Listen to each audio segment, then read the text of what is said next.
স্কুলের বান্ধবীর বিয়ে বলে কথা। এই ছিল আমার আইবুড়ো ভাতের সাজুগুজু। বাড়ি থেকে অনেকটা দূর, তাই 10:30টায় বেরিয়ে পড়লাম। কনের আইবুড়ো ভাতের সময় 12টা, আমরা পৌঁছালাম 11:53 নাগাদ।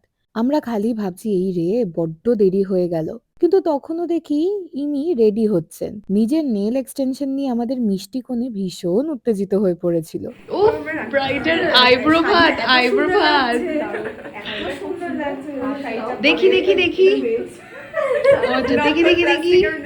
ও প্লাস্টিক্যাল নেলস। ও এইসব করতে করতেই কাকু এসে জিজ্ঞেস করলেন জল খাবারের কথা। তখন প্রায় দুপুর, তাই আমরা বললাম যে এখন খেলে আর দুপুরে খেতে পারবো না। তাও কাকু অনেক বলায় আমরা সবাই মিলে ওই একটা প্লেট থেকেই একটু একটু খেলাম। ভাগ্যিস কাকু জোর করেছিলেন। লুচি খেয়ে তো একেবারে মন নেচে উঠেছিল আমার। লুচি যখনই খাবো আমি তখনই খুশি। এরপর শুরু হলো আইবুড়ো ভাত পর্ব। কোণে বসে পড়লো আর সবাই তাকে করলো আশীর্বাদ। আর ইনি হলেন আমাদের গ্রুপের সেই ব্যক্তি যিনি ছুটি পাননি বলে আসতেই পারেনি বিয়েতে, তাই ভিডিও কল দিয়েই কাজ সারতে হয়েছে। সবার আশীর্বাদ করা শেষ হলে কনে তার থালা নিয়ে এসে বসলো আমাদের টেবিলে, আর আমরাও বসলাম খেতে। এককালে আমরা স্কুলের বেঞ্চে বসে টিফিন শেয়ার করতাম, এখন টেবিলে বসে তার আইবুড়ো ভাতের খাওয়া দাওয়া করছি আমরা। গরম ভাতের সাথে প্রথমেই ছিল মাছের মাথা দিয়ে মুগ ডাল, আর ডাল আছে যখন বিয়ে বাড়ি স্পেশাল ঝুরি আলু ভাজা, বাদাম দিয়ে তো থাকবেই। ভাজাভুজির তালিকায় যোগ দিয়েছিল আমার বড্ড প্রিয় তোপসে মাছের ফ্রাইও। তারপর চলে এলো এঁচোড় চিংড়ি। আমাদের কোণে মাছ খেতে বড্ড ভালোবাসে, আর আজকের দিনে সায়রীর সব পছন্দের খাবার দাবার রান্না হয়েছিল।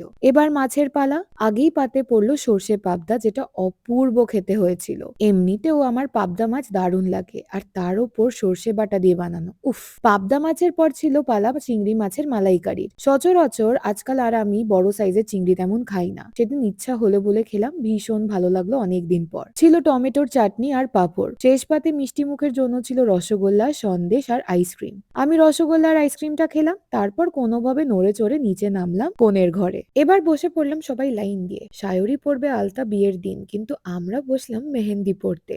মেহেন্দির গন্ধটা পোষায় না আমার, কিন্তু ঠিক আছে, মেহেন্দি পরলে হাতটা বড্ড সুন্দর লাগে। মেহেন্দি পরার পর অনেকক্ষণ গল্প করে রাতে ফিরলাম বাড়ি। পরের দিন আবার সাত সকাল বেলা গায়ে হলুদের ড্রেস কোড মাথায় রেখে ট্রাফিক সিগন্যালের হলুদ লাইটের মতো রেডি হলাম। বিয়ের ভেন্যুতে আজকে সকাল থেকেই আয়োজন। সোনারপুরের গার্ডেন প্যালেস ছিল ভেন্যু, আর সেদিন ছিল অসম্ভব গরম। সকালের জলখাবার শেষ ব্যাচ চলছে, তাই আমরাও বসে পড়লাম খেতে। তাড়াহুড়োতে সকালে কারুরই খাওয়া হয়নি। সেই আমার প্রিয় লুচি, আলুর চচ্চড়ি আর রসগোল্লা, জাস্ট টু গুড। লুচি দেখলে একটু বেশিই খিদে পায়। তারপর সায়রির তত্ত্ব চলে এলো। এক এক করে আমরা উপরের ঘরে তত্ত্ব রাখছিলাম, আর তখনই দেখি সায়রিও এসে পড়েছে। কি মিষ্টি লাগছে। বিয়ের দিন বাদে প্রত্যেকটা অনুষ্ঠানে কিন্তু সায়রি নিজেই সেজেছে, কি সুন্দর লাগছে দেখতে।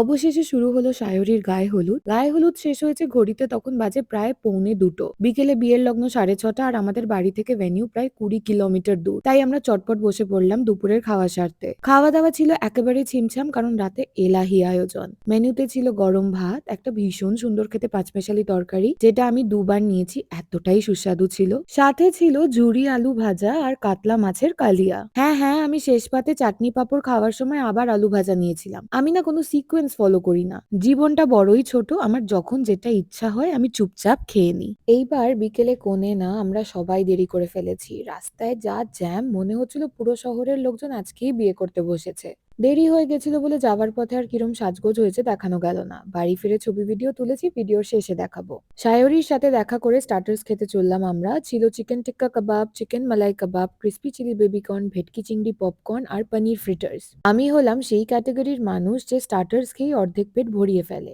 প্রত্যেকটা স্টার্টার্স অপূর্ব ছিল, কোনটা ছেড়ে কোনটা খাবো এই করতে করতে বিয়ে হয়ে গেল শুরু। আর মালা বদলের সময় সায়রির মালা ছুঁড়ে টোপর ফেলে দেওয়ার ঘটনাটায় যে আমাদের কি হাসি পেয়েছে, বাপ রে বাপ। বিয়ে সম্পন্ন হতে আমরা চললাম রাতের খাওয়া দাওয়া সারতে। পরের দিন আবার অফিস যেতে হবে সাত সকাল বেলা। শুরু করলাম রাশিয়ান সালাড, রাধা বল্লভী ছোলার ডাল দিয়ে। ভাজা মশলা আলুর দমও ছিল, কিন্তু আমার ভালো লাগে না আলুর দম তেমন, তাই সেটা না খেয়ে সোজা এগোলাম ফিশ ফ্রাই এর দিকে। এই প্লেটটা আমার মনের মতো। নারকোল দিয়ে ছোলার ডালের সাথে রাধা বল্লভী, এই কম্বিনেশনের কি কোনো তুলনা হয়? না, হয় না। সাথে আবার ফিশ ফ্রাইও। কেন যে অতগুলো স্টার্টার্স খেলাম, আর একটা ফিশ ফ্রাই খেতে পারতাম না হলে। ফিশ ফ্রাই আর একটা না নিতে পারলেও আর একটা রাধা বল্লভী ঠিক নিয়েছিলাম, কারণ মেনুতে ছিল মিক্সড ভেজ। দারুণ লাগে মিক্সড ভেজ খেতে আমার। ভেজিটেবল পোলাওকে এড়িয়ে চললাম ভাতের দিকে। পেটে জায়গা কম কিন্তু কোনোটাই মিস করা যাবে না। তাই ১ পিস করে নিলাম চিতল মাছের মুইঠা, ধনেপাতা, কাঁচা লঙ্কা মুরগি আর মাটন কষা। পোলাও আমি নিইনি, তবে আমার এক বন্ধু নিয়েছিল তাই তার প্লেট থেকেই তোমাদের দেখালাম। আগে বলেছিলাম মুইঠাও ১ পিস নিয়েছি কিন্তু আসলে ২ পিস দিয়ে দিয়েছিলেন এনারা। ঠিকই করেছেন, ১ পিসে মনও ভরতো না। ধনেপাতা, কাঁচা লঙ্কা মুরগি বাড়িতে রান্না করলে এত সুন্দর সবুজ রং আসে না। মাটন আর চিকেন দুটো রং দেখেই আশা করি বোঝা যাচ্ছে যে কি সাংঘাতিক সুন্দর রান্না হয়েছিল।